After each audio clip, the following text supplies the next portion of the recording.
ప్రార్థన చేయండిప్ప.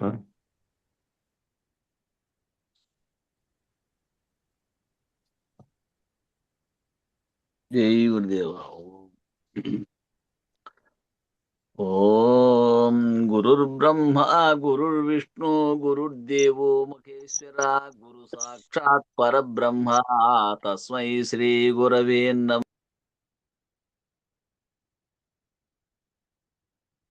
మ్యూట్ అయ్యి చూడు, మ్యూట్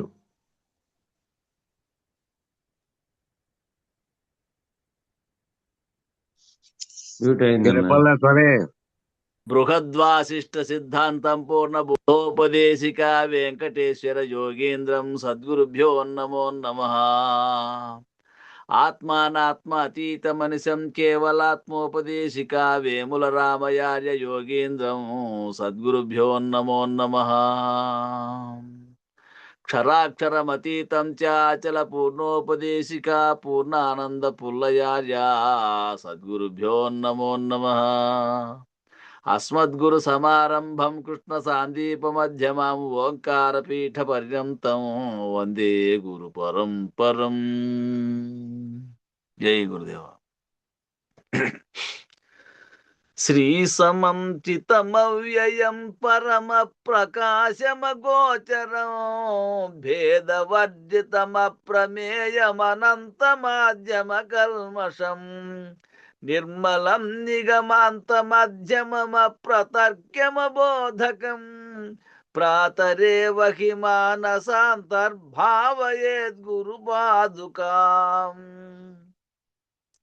నాద బిందు కళాత్మకం దశనాద భేద వినోదకం మంత్రరాజ విరాజితం నిజ మండలాంతర్భాసితం పంచవర్ణమఖండమద్భుతమాది కారణమచ్యుతం ప్రాతరేవ హి మానసాంతర్భావయేద్గురు పాదుకాం.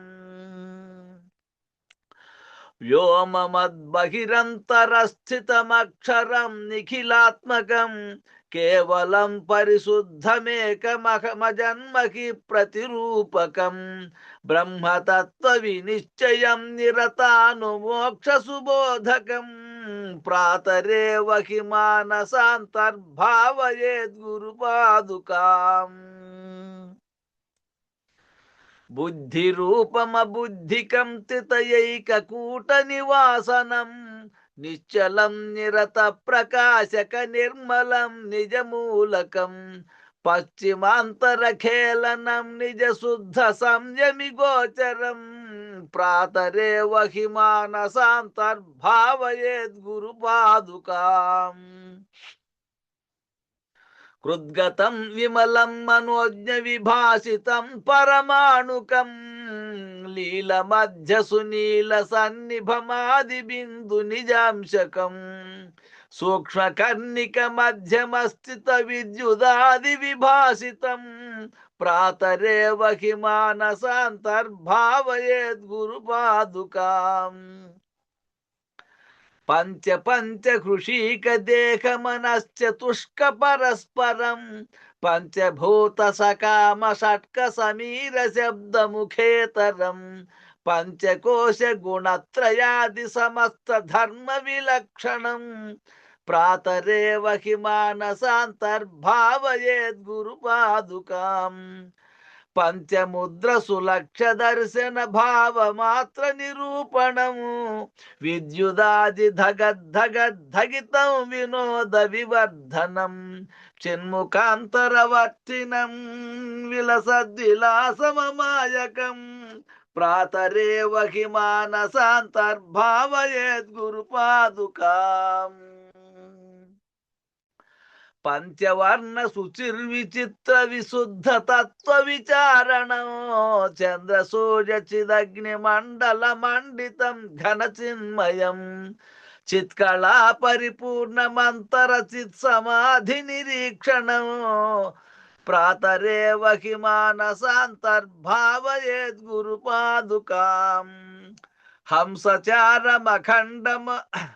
హంసచారమఖండనాదమనేక వర్ణమరూపకం శబ్దజాలమయం చరాచర జంతు దేహ నివాసినం చక్రరాజమనాహతోద్భవమేక వర్ణమతఃపరం ప్రాతరేవ హి మానసాంతర్భావయేద్గురు పాదుకాం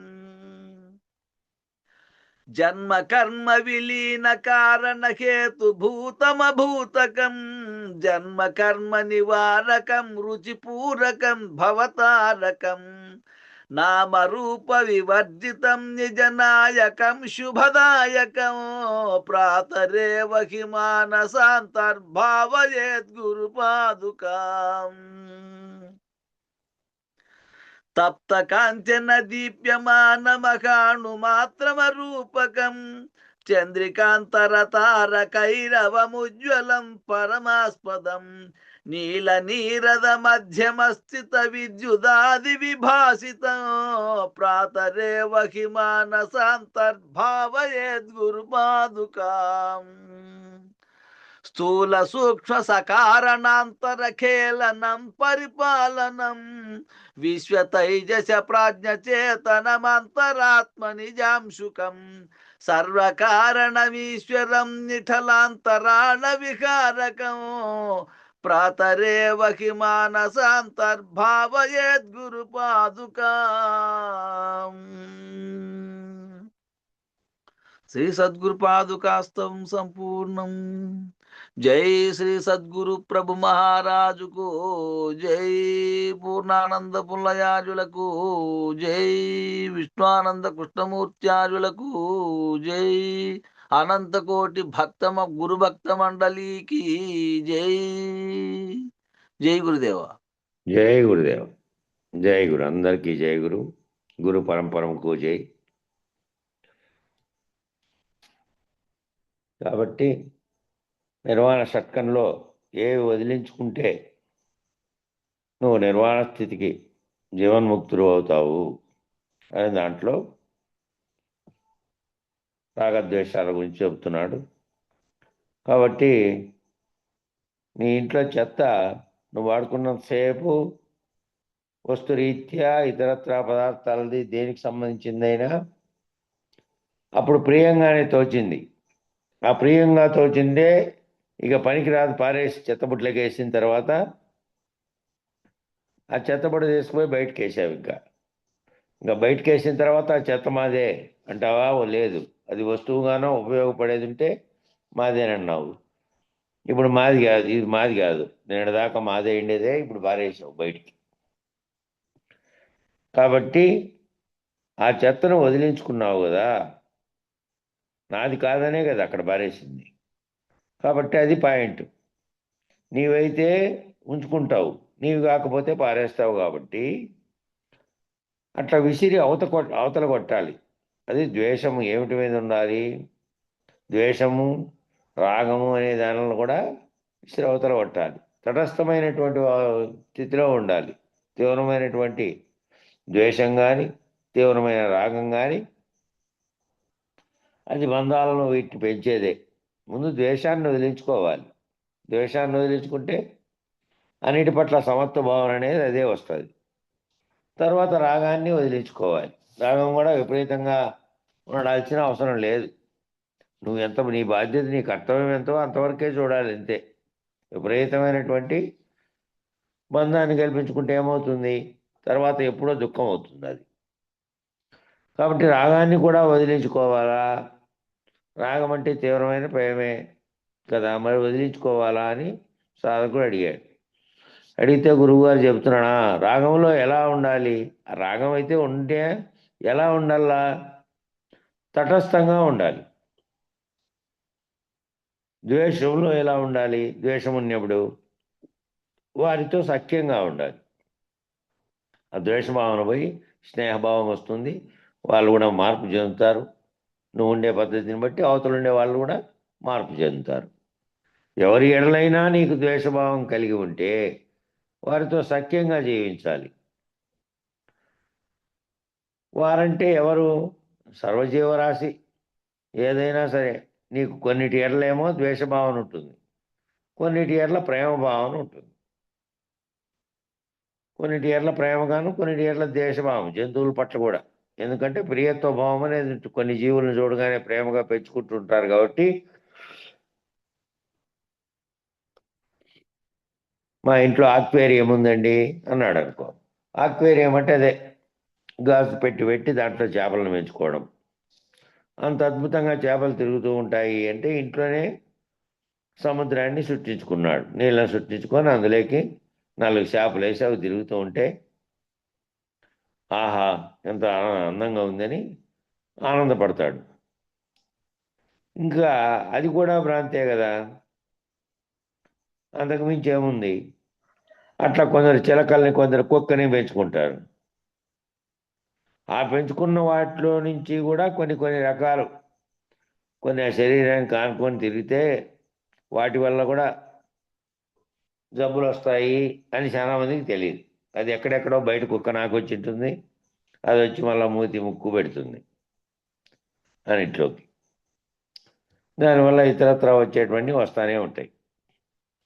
సాధు జంతువుల ఎడల నీకు రాగభావన ఉంటుంది. అదే పాము వచ్చిందనుకో ఇంట్లోకి, ఏం చేస్తావు? అది నిన్నేమో గాలి చేయకపోయినా దాంతో భయం, అది ఏదైనా చేస్తే భయం కాబట్టి శరీరం ఇదైతేనే భయంతో దాన్ని చంపుతున్నావు. చంపుతున్నారంటే ఇప్పుడు ఏడ చంపుతున్నారు? ఎక్కువ మంది ఎక్కడ చూసినా పాము ప్రేమికులు సంఘాలు ఏర్పడినాయి.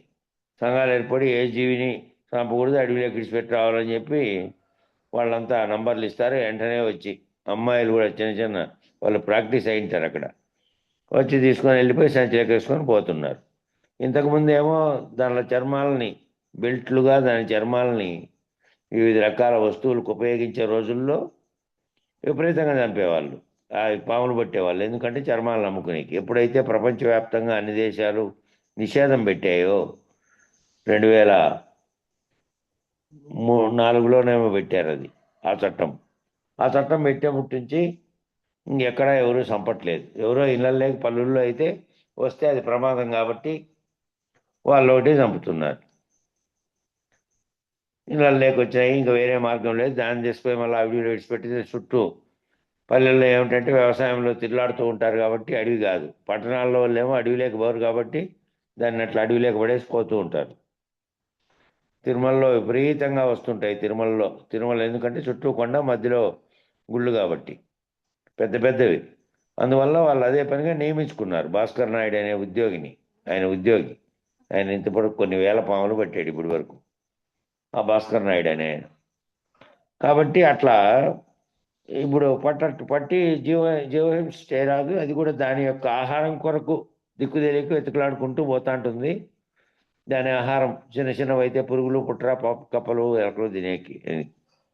ఇప్పుడు పొలాల్లో గమనించినారో లేదో, ఎలకల శాతం భారీగా తగ్గింది.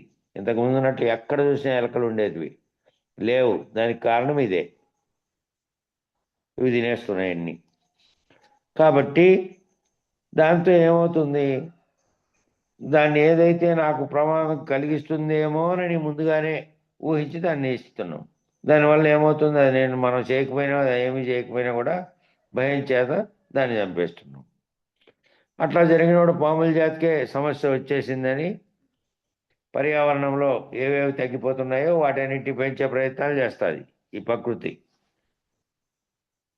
జీవ సమానత్వ భావనతో ప్రభుత్వం అనేకమైనటువంటి వాటిని చేసింది.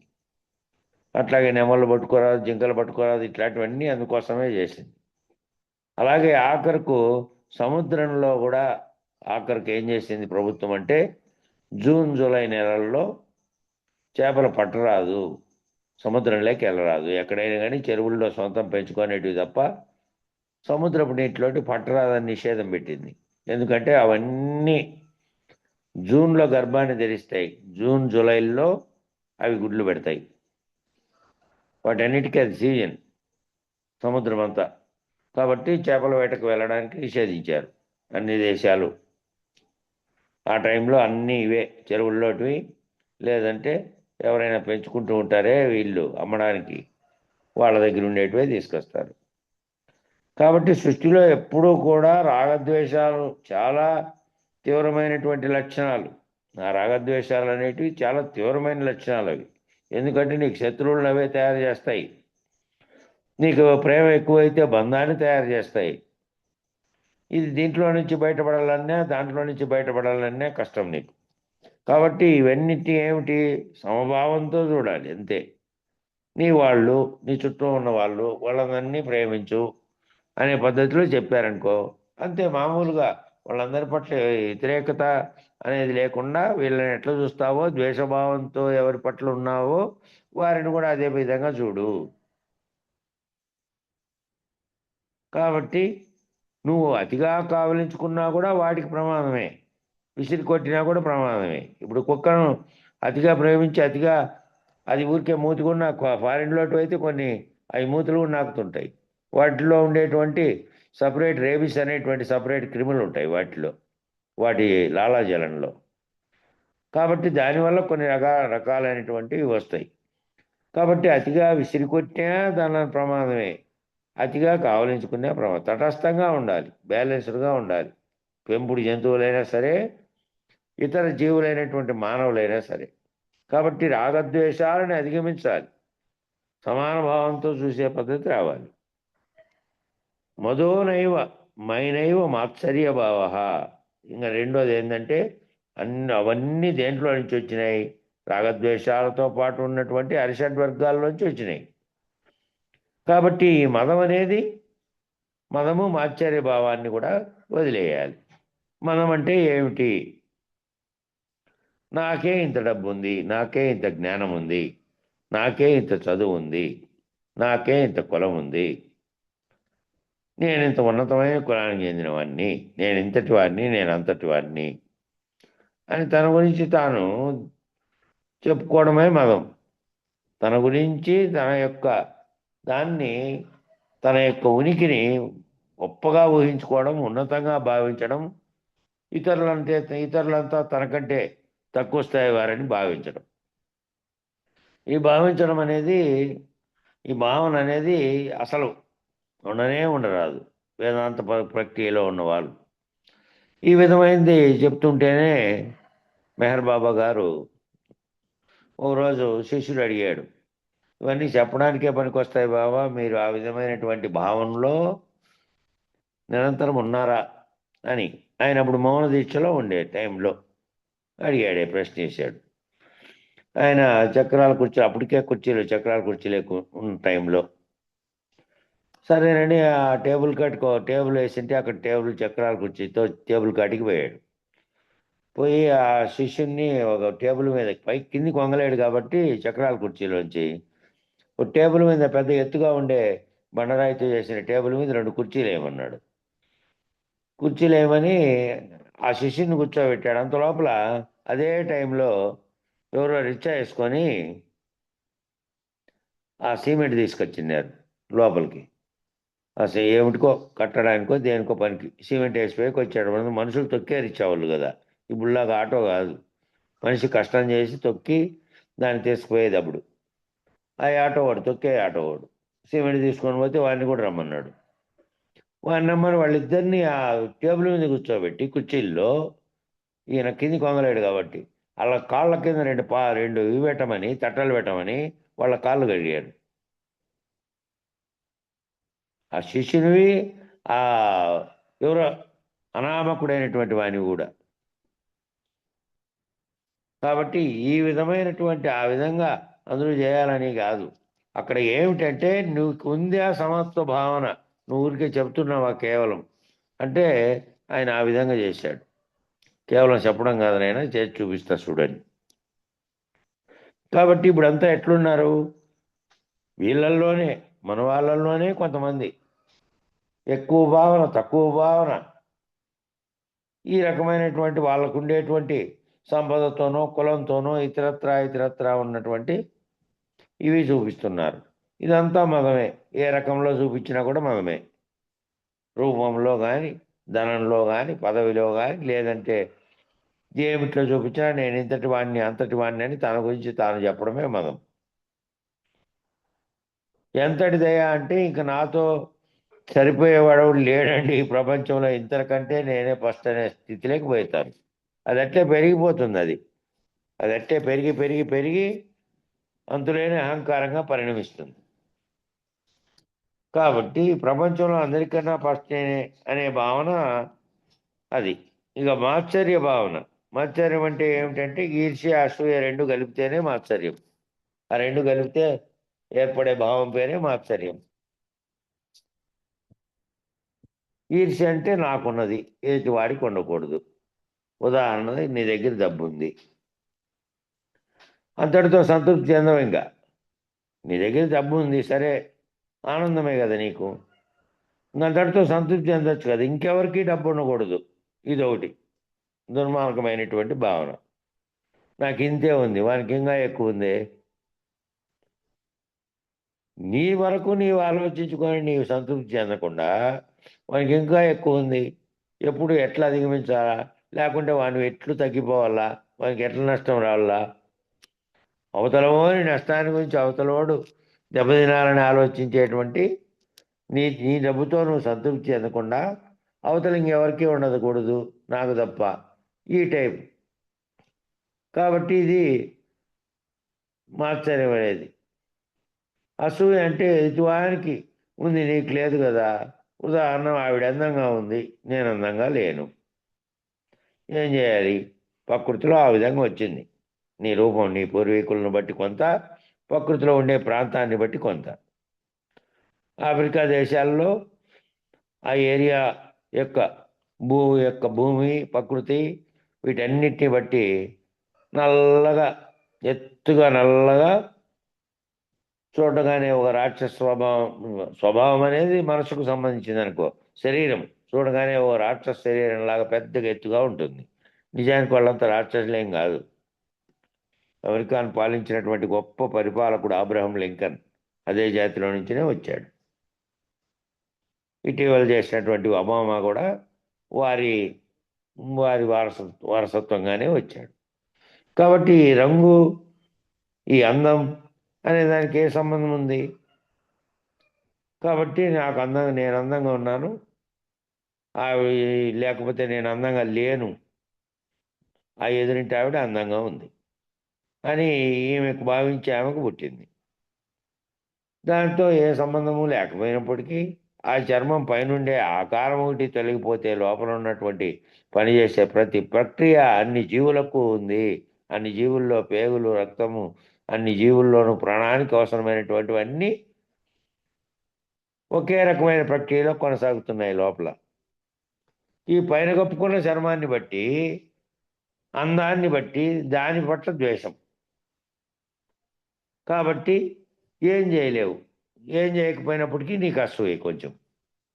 నేను సరిగా లేను, ఆమె బాగుంది అనేటువంటిది ఒకటి.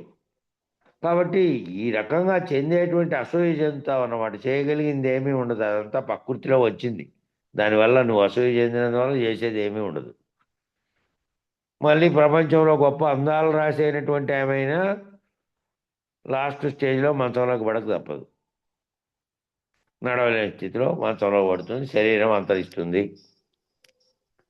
అనే దాన్ని ఇప్పుడే గుర్తుపెట్టుకుంటే ఈ అసూయ అనేది ఎందుకు పుడుతుంది?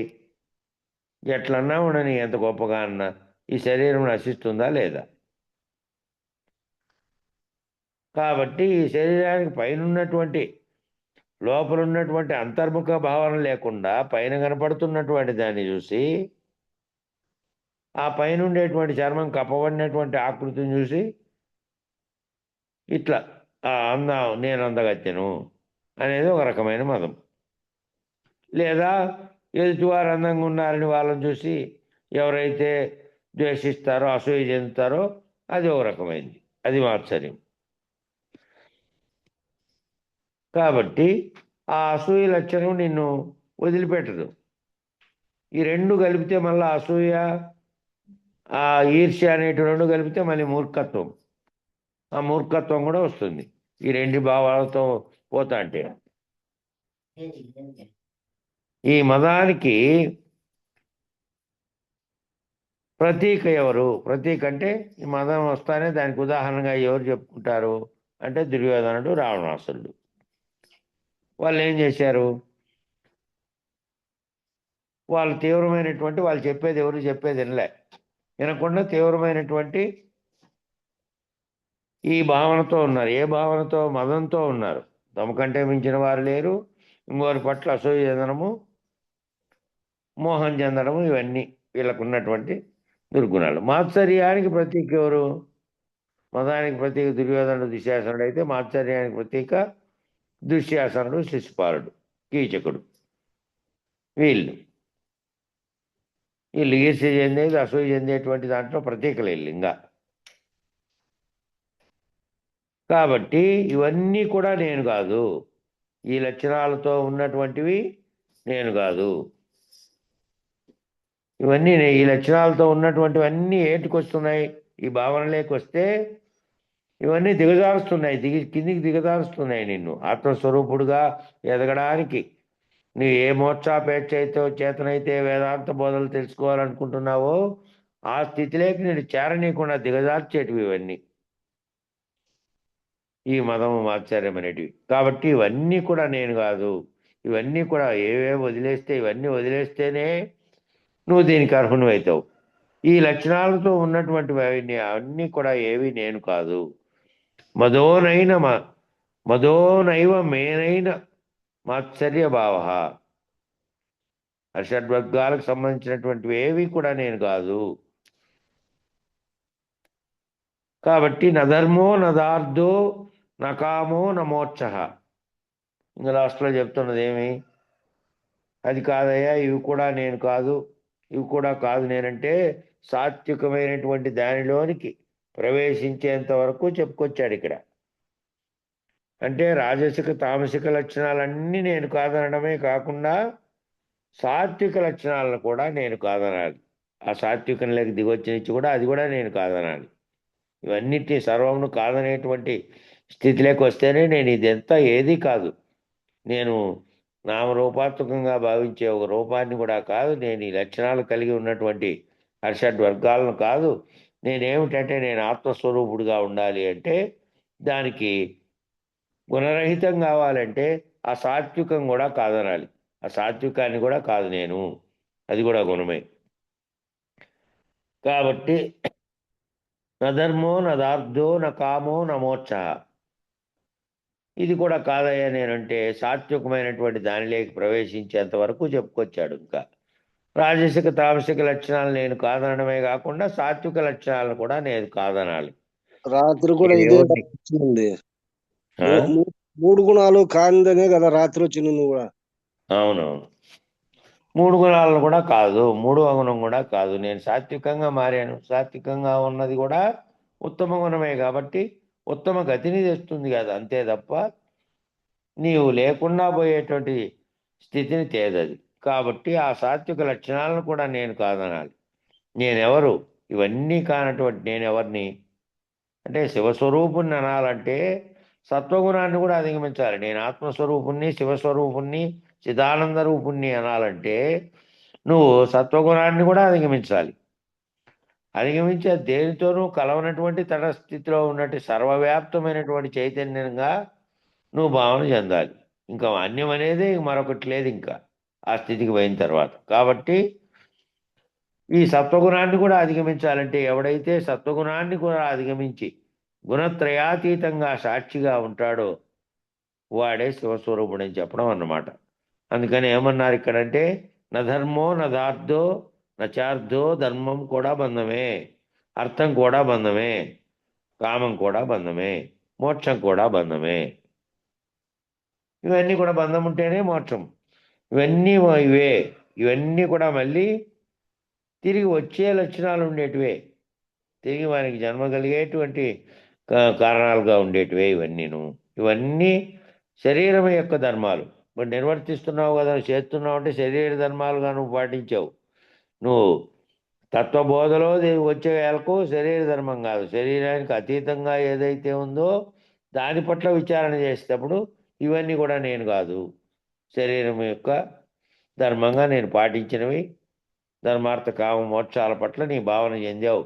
నేను ఇది కావాలి, ఇవన్నీ చేయాలని వ్యవహార రీత్యా నువ్వు ధర్మంగా నువ్వు ప్రవర్తించడానికి కోసం పెట్టినవే అవన్నీ.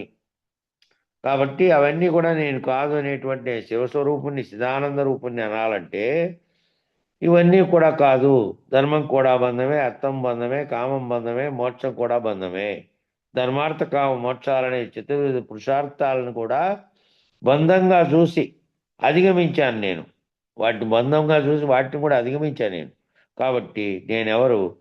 నేనేమిటి? నేనెవరంటే సర్వ చైతన్యానికి ప్రతీకగా ఉన్నటువంటి సర్వవ్యాప్తమైన చైతన్యంలో భాగంగా కలిసిపోయిన నాకంటే నేను ఇంకా ఇంకో వ్యక్తి, ఇంకో మనిషి, ఇంకో ప్రాణి, ఇంకొకటి అనడానికే వీల్లేనటువంటి ఏకత్వంగా ఉన్నది ఏదో అదే నేను.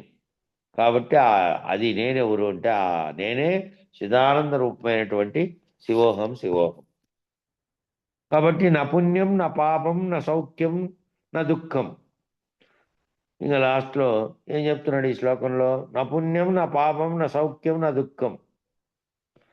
పుణ్యం లేదు, పాపం లేదు, సౌఖ్యం లేదు, దుఃఖం లేదు. నా మంత్రం నా తీర్థం, మంత్రము లేదు, తీర్థము లేదు. నా వేద నా యజ్ఞ నా హాహం నా భోజనం. నైవ భోజ్యం నా భోక్త చిదానంద రూపం శివోహం శివోహం. ఇది 4వ శ్లోకం. నా పుణ్యం నా పాపం నా సౌఖ్యం నా దుఃఖం. నా మంత్రో నా తీర్థం. నా వేద నా యజ్ఞం, వేదాలు లేవు, యజ్ఞము లేదు. నా అహము లేదు. నా భోజనము లేదు. నా భోక్త, భోజ చేసేవాడు లేడు. చిదానంద రూపం శివోహం శివోహం. ఇవన్నీ కాదు నేను.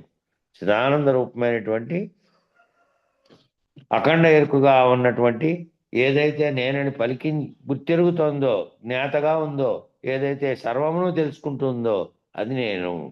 ఇవన్నీ నేను కాదు అని చెప్పాడు. నా పుణ్యం నా పాపం నా సౌఖ్యం నా దుఃఖం. ఇప్పుడు ఏం కాదంటున్నాడు? ఇప్పటి వరకు కనబడే వాటి సంగతులు చెప్పాడు. ఇప్పుడు అన్నీ కనబడకుండా ఉండే వాటి సంగతి చెప్తున్నాడు.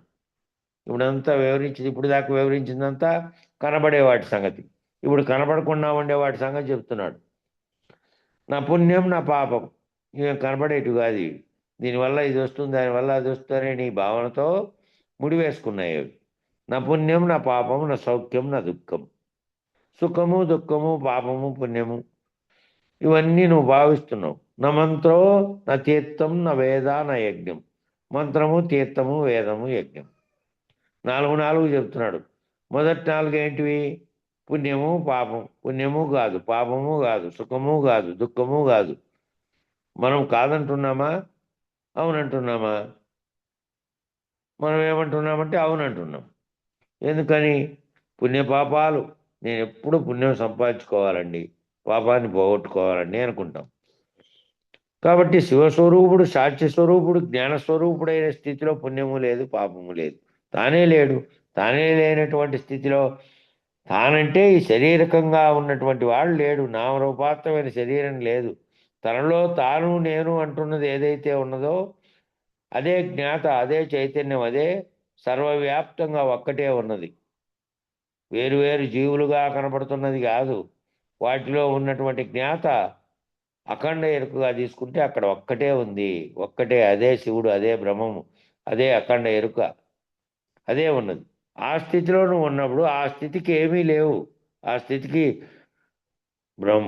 బ్రహ్మనిష్ఠుడుగా ఉన్నప్పుడు, ఆత్మనిష్ఠుడుగా ఉన్నప్పుడు, నువ్వు సాక్షిత్వంగా ఉన్నప్పుడు అక్కడ ఏమీ లేవు. ఇవన్నీ పుణ్య పాపాలు సుఖ దుఃఖాలు ఏమీ లేవు. కాబట్టి ఏమీ లేవు అంటే ఏమీ లేవు కాబట్టి నేనేమైనా చేయొచ్చని మళ్ళా శరీరంతో భావన చెందడం కాదు. నేననేదే లేని స్థితిలో ఏముంది? అక్కడ ఒక్కటే ఉంది. ఒక్క చైతన్యమే సర్వవ్యాప్తమై ఉన్నది. అది శివానంద రూపంగా ఉంది. చిదానంద రూపంగా శివంగా ఉంది.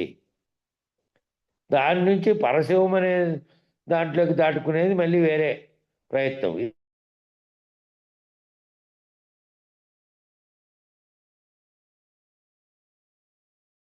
వరకే ఇవన్నీ.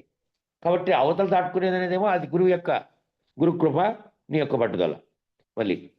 కాబట్టి ఈ అన్నీ కూడా నేను ఎప్పుడు పుణ్యం సంపాదించుకోవాలా, పాపాన్ని పోగొట్టుకోవాలని అనుకుంటా అంటారు. శివస్వరూపుడు, సాక్షి స్వరూపుడు, జ్ఞానస్వరూపుడు అయినటువంటి వాని స్థితిలో పుణ్యము లేదు, పాపం లేదు. కాబట్టి ఫలితములైనటువంటి సుఖదుఖాలు కూడా లేవు. ఆ పుణ్య పాపాల వల్లనే సుఖదుఖాలు అనేటివి వస్తున్నాయి కదా. ఆ పుణ్యం వల్ల సుఖము, పాపం వల్ల దుఃఖం. ఈ రెండు ద్వంద్వాలే. ఈ రెండు కూడా వానికి లేవు. ఎవరు? తానైనటువంటి వాడు లేకపోగా ఈ నామరూపాత్వం అనే దానితో భావన చెందకుండా తాను జ్ఞానస్వరూపుడుగా మారినటువంటి వానికి, సాక్షి స్వరూపుడుగా మారినటువంటి వానికి, శివస్వరూపుడుగా మారినటువంటి వానికి ఇవన్నీ ఏమీ లేవు. కాబట్టి ఇవన్నీ ఏమికి వస్తున్నాయి? వాటి ఫలితములైనటువంటి సుఖదుఖాలు. పుణ్యఫలమేమో సుఖం, పాప ఫలం దుఃఖం. కాబట్టి ఎప్పుడైనా నీవు సుఖంగా ఉన్నావనుకో, ఏం ఖర్చు అయిపోతుంది? ఏం ఖర్చు అయిపోతుంది అని అర్థము, పుణ్యం ఖర్చు అయిపోతుంది అని అర్థం. సుఖంగా ఉంటే, హాయిగా సుఖంగా ఉన్నానంటే నీ పుణ్యం అంతా ఖర్చు పెట్టుకుంటున్నావు.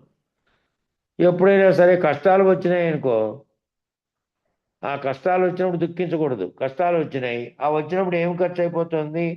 పాపం ఖర్చు అయిపోతుంది. నువ్వు అంతకుముందు చేసినటువంటి పాప ఫలితంగా వచ్చినటువంటి, కర్మ ఫలితంగా వచ్చినటువంటి ఆ కష్టం ఏదైతే వచ్చిందో, ఆ కష్టము ఇంతకుముందు నువ్వు మూట కట్టుకున్నటువంటి పాప ఫలితంగా వచ్చినటువంటి, కర్మ ఫలితంగా వచ్చినటువంటిది అది, పాపకర్మల ఫలితంగా.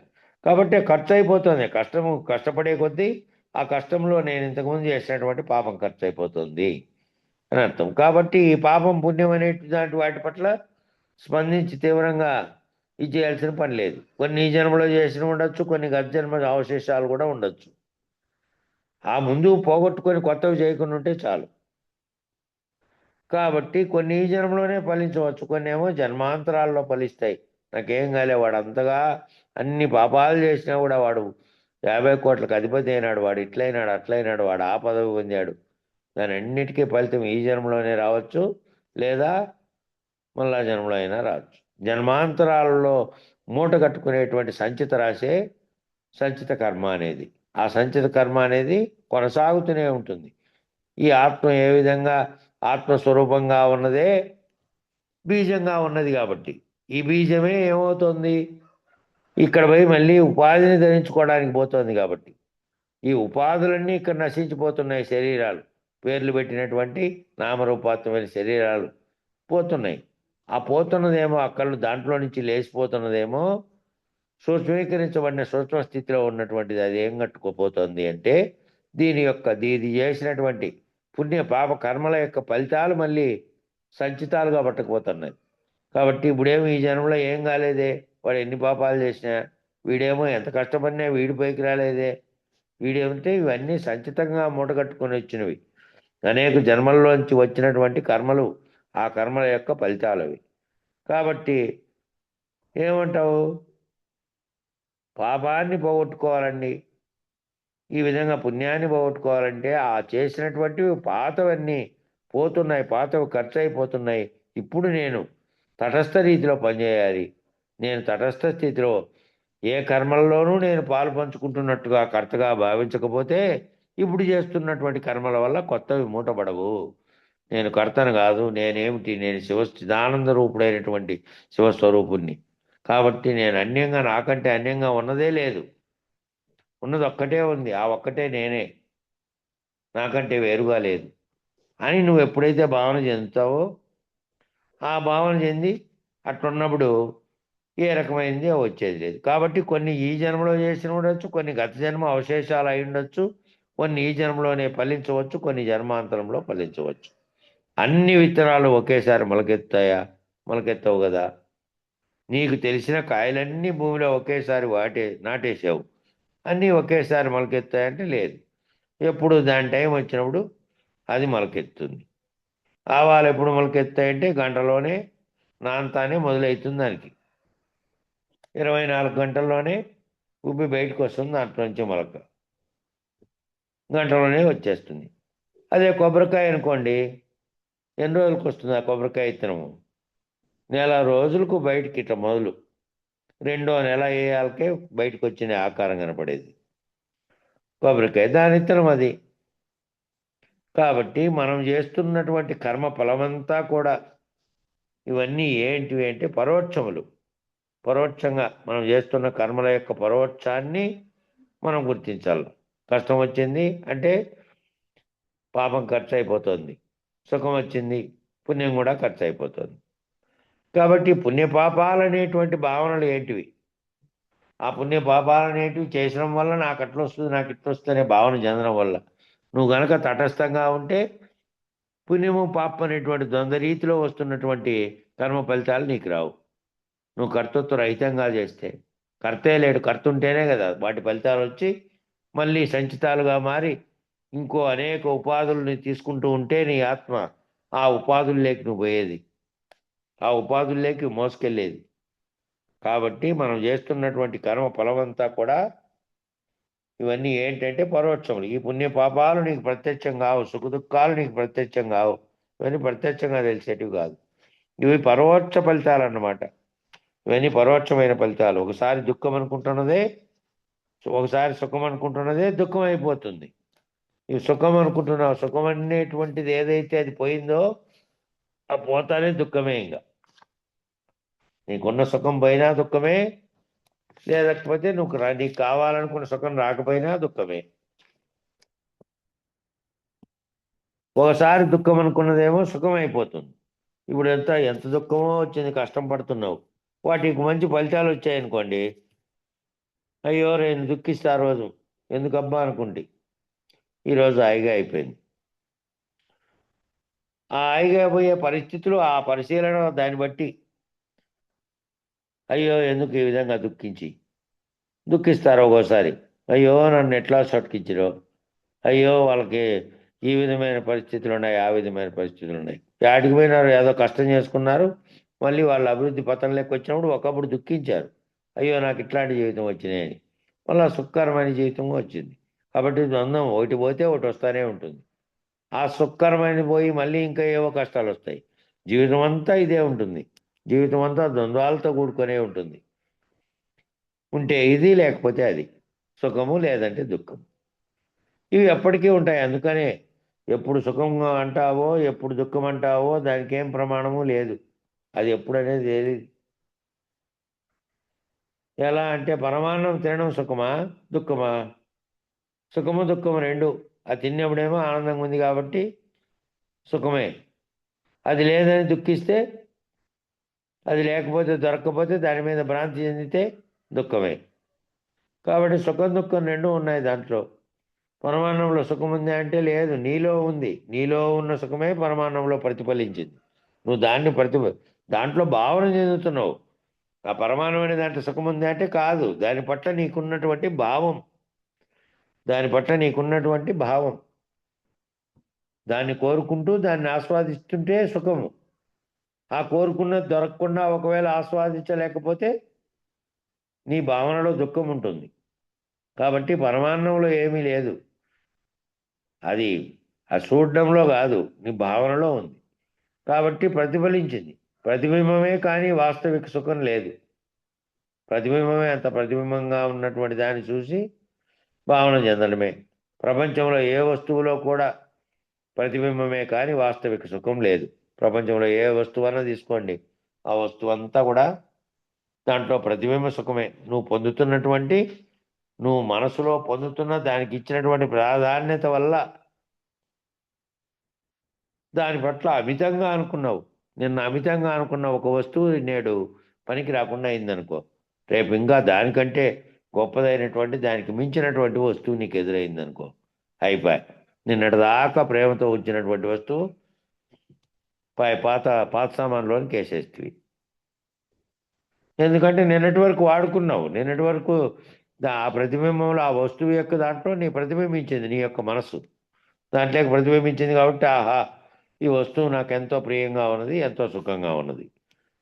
దానిని మించిన వస్తువు వచ్చి ఈ వస్తువు పనికి రాకుండా అయితే ఇది పరిణామాల చెత్తబుట్లోకి చేరేది. కాబట్టి దాని గురించి ఏమాత్రం దాని నుంచి ప్రతిబింబ సుఖమని కానీ వాస్తవిక సుఖం కాదు, అది తాత్కాలికంగా బాగున్నట్టుగా నీ భావన చెందుతున్నావు అంతే. ఈ దేహం అనే వస్తువు తరం కాకుండా పోయినప్పుడు, ఈ దేహము అనే వస్తువు తరం కాకుండా పోయినప్పుడు అయిపోయాయి. ఇంకా ఏ వస్తువు పనికొచ్చింది? సుఖ వస్తువు లేదు, దుఃఖ వస్తువు లేదు. అవన్నా ఏదో పాత సామాన్లోకి అయితే తీసుకుంటాడు, దీన్ని ఎవడు తీసుకుంటాడు? దీన్ని ఎవడు తీసుకోడు. దీన్ని ఎవడు తీసుకునేది ఏంది? ముందు దీన్ని తీసుకుపోయి వెంటనే పాతి పెట్టాలి, లేకపోతే దీంట్లో నుంచి మళ్ళా ఇతరత్ర దుర్వాసనలే కాక వ్యాధులు కూడా వస్తాయి. ఎవడు ఉంచుకోడు. ఏదో ఎవరో రాల్చింటే ఐసు బట్ట పెట్టి పెట్టాలి, మామూలుగా కాదు.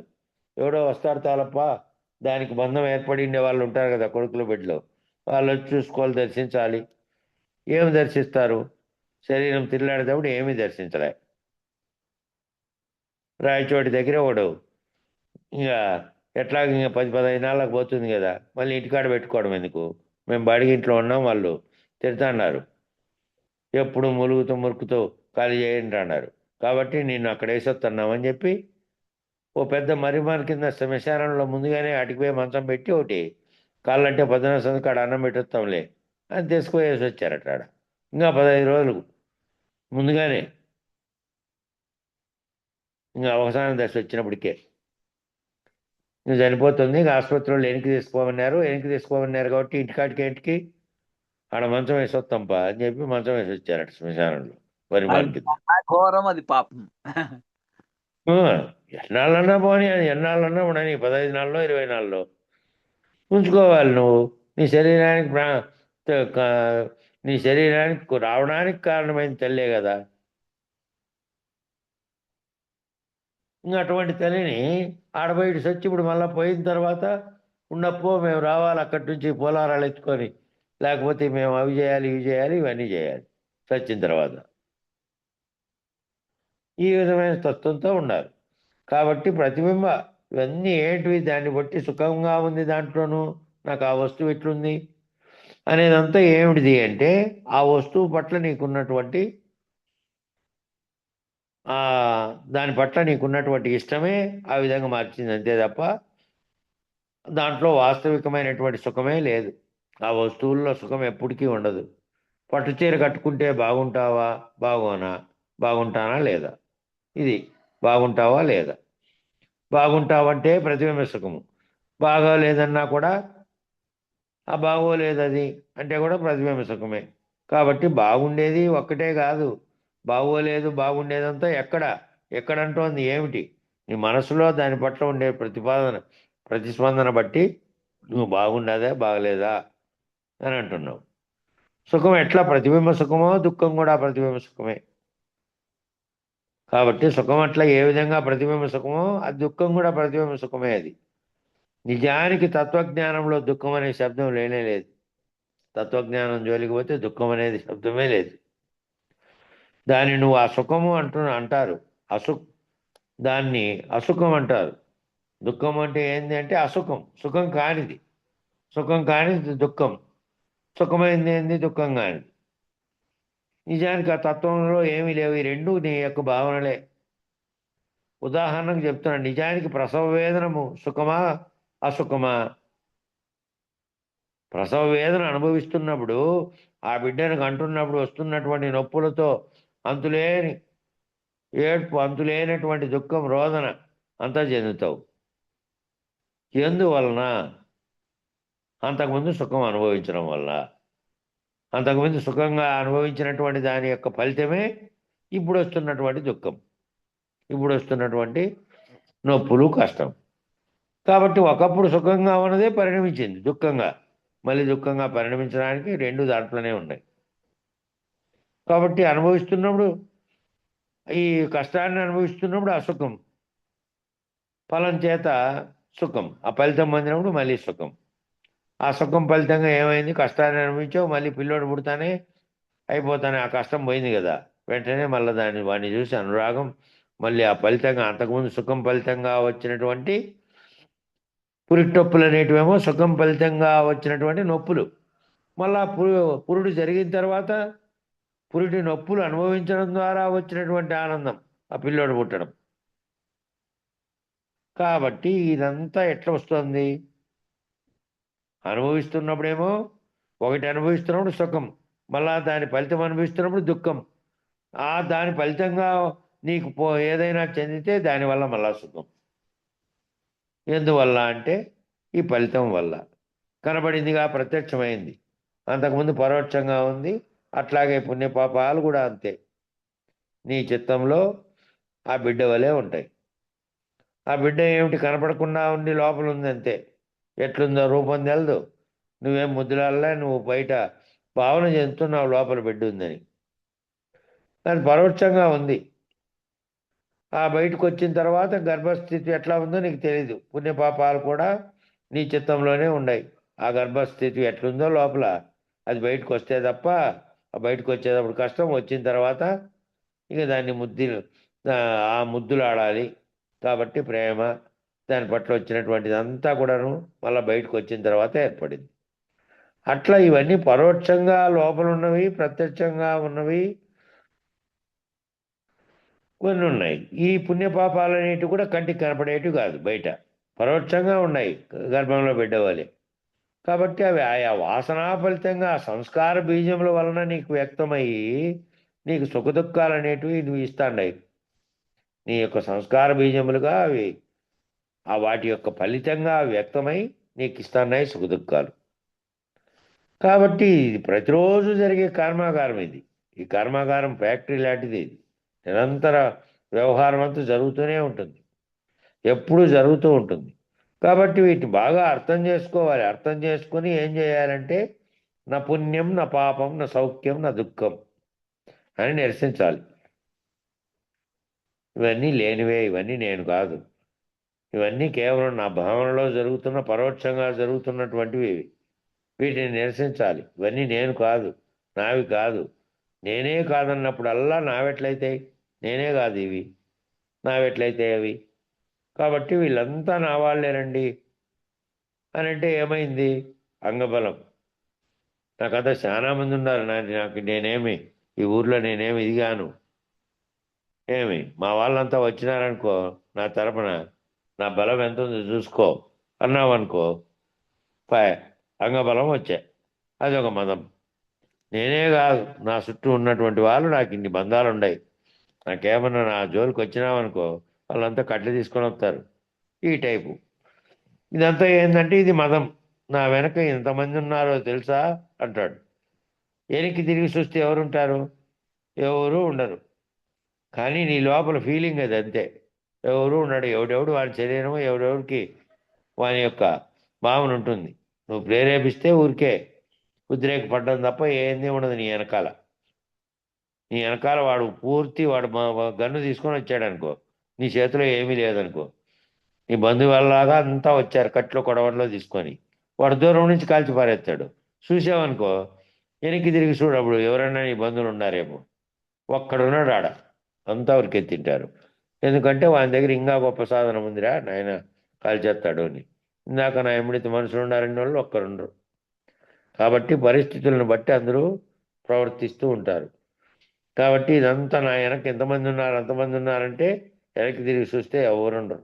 ఎవరుంటారు? ఎవరు ఉండరు. కానీ నీ లోపల మాత్రం ఫీలింగ్ అది, నీ లోపల భావన ఏంటికంటే నీకు ఆ మదాన్ని తెచ్చిపెడుతోంది.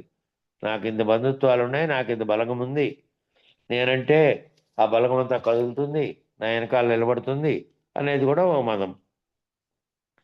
కాబట్టి ఎప్పుడు కూడా ఈ తత్వజ్ఞానంలో ఉన్న విశేషం ఏమిటంటే నీ ఆంతరిక పరిణామానికి ఉద్దేశించినటువంటి పాఠాలు ఇవన్నీ కూడా. ఈ పాఠాలన్నీ ఏంటివయ్యా అంటే నీ బాహ్యానికి సంబంధించినవి కాదు. తత్వజ్ఞానంలో ఉన్న విశేషం ఏంటంటే అన్నీ కూడా ఆంతరిక పరిణామం.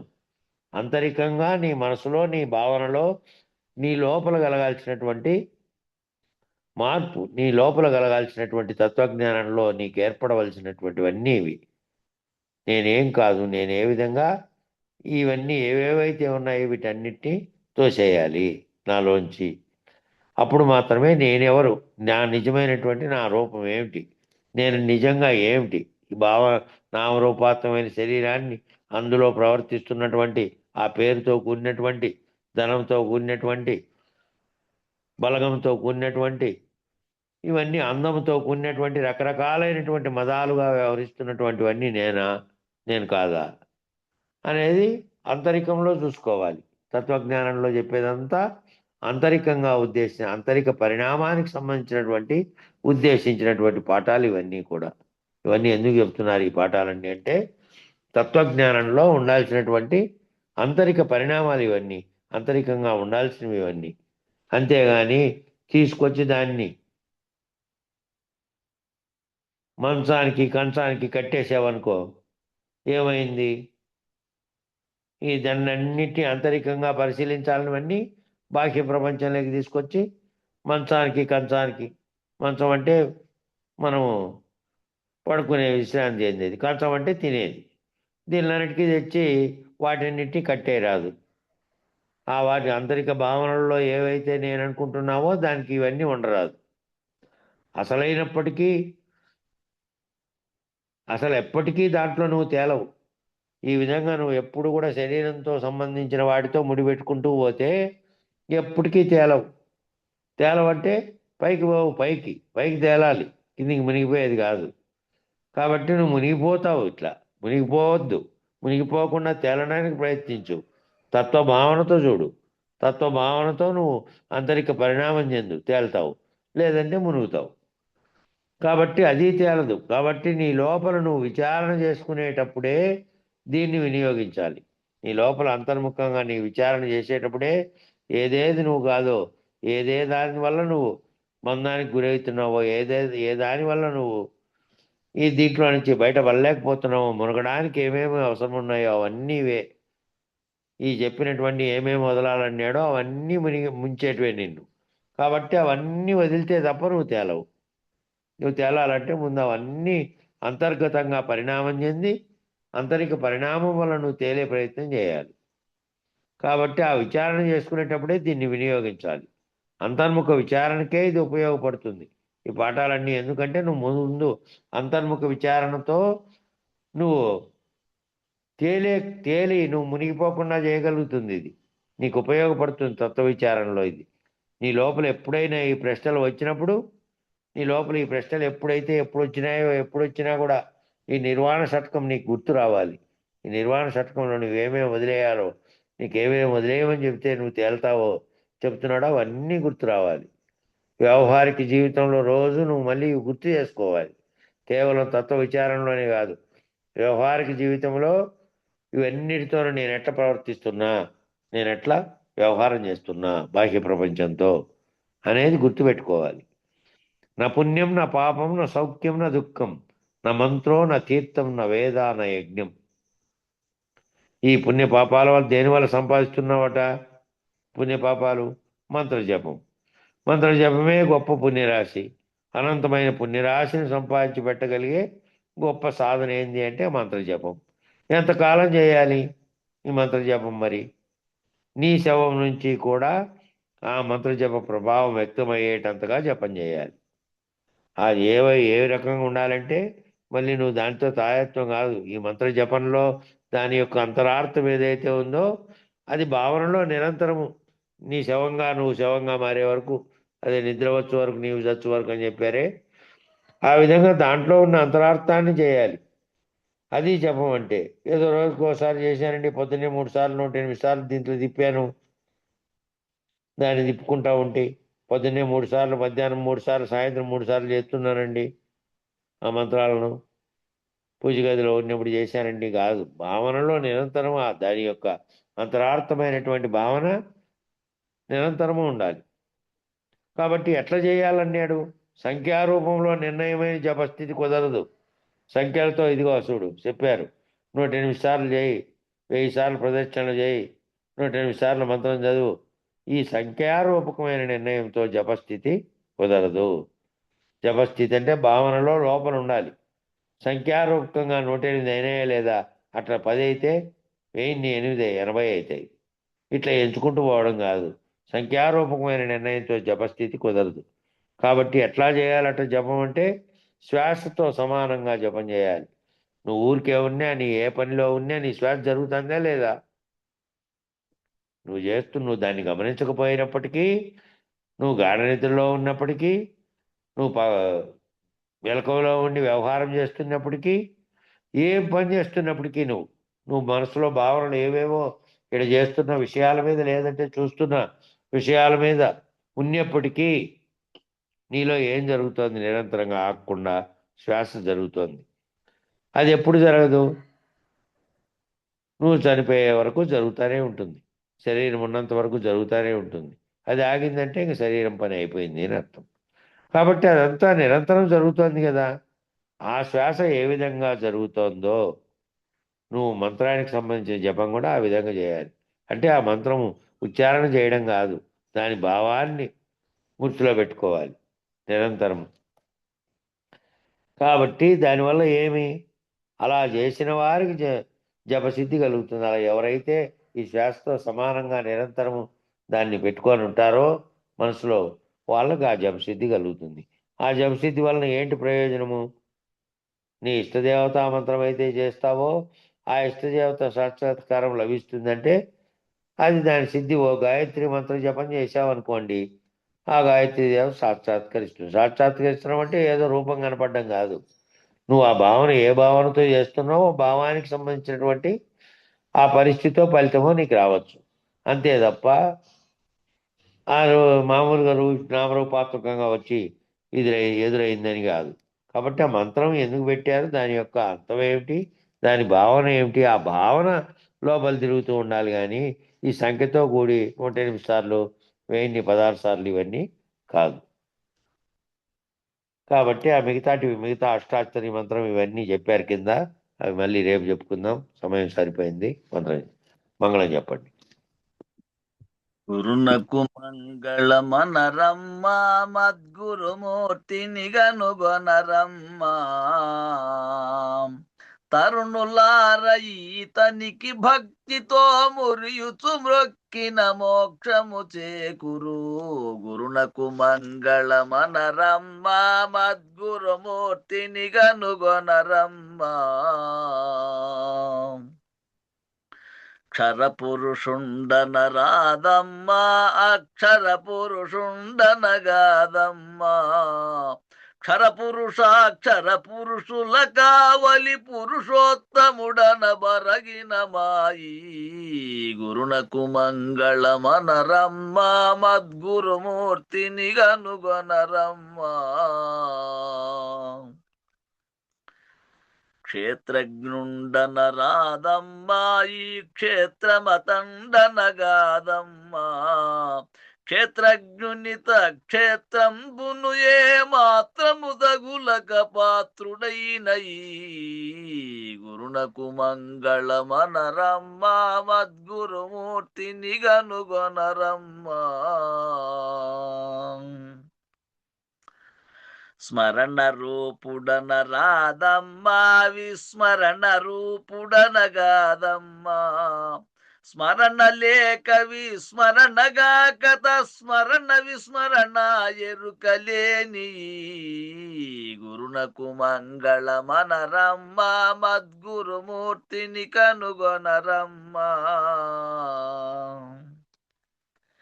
దేహి అనుట కనరాదమ్మా ఈ దేహమతండనగాదమ్మా. అహం భావన కంఠశొంఠులకు దేహి దేహముల తెరవుబోని. గురునకు మంగళమనరమ్మా మద్గురుమూర్తిని గనుగొనరమ్మా. పిండ రూపుడన రాదమ్మా బ్రహ్మాండ రూపుడనగాదమ్మా. పిండాండ బ్రహ్మాండ భాండముల నిండియుండి అవి రెండుగాని. గురునకు మంగళమనరమ్మా మద్గురుమూర్తిని గనుగొనరమ్మా. జ్ఞానియనుట కనరాదమ్మా అజ్ఞానియనుట కదిలేదమ్మా. జ్ఞానాజ్ఞానములలో నొక్కటియు తానుగాక శూన్యానికి మీరిన. గురునకు మంగళమనరమ్మా మద్గురుమూర్తిని గనుగొనరమ్మా. యోగి అనుట కనరాదమ్మా మరి భోగి అనుట కని కాదమ్మా. యోగి భోగి ఉద్యోగములంటని భాగవతాన్వయ భవ కృష్ణుండనే. గురునకు మంగళమనరమ్మా మద్గురుమూర్తిని గనుగొనరమ్మా. మేలు కీడులన రాదమ్మా ఈ మేలు కీడులది కాదమ్మా. కాలకూటముల కన్న మిక్కి కోకిలకు జాలమాంబవ్యత క్షణములో బాపిన గురునకు మంగళ మనరమ్మ మద్గురుమూర్తిని గనుగొనరమ్మ.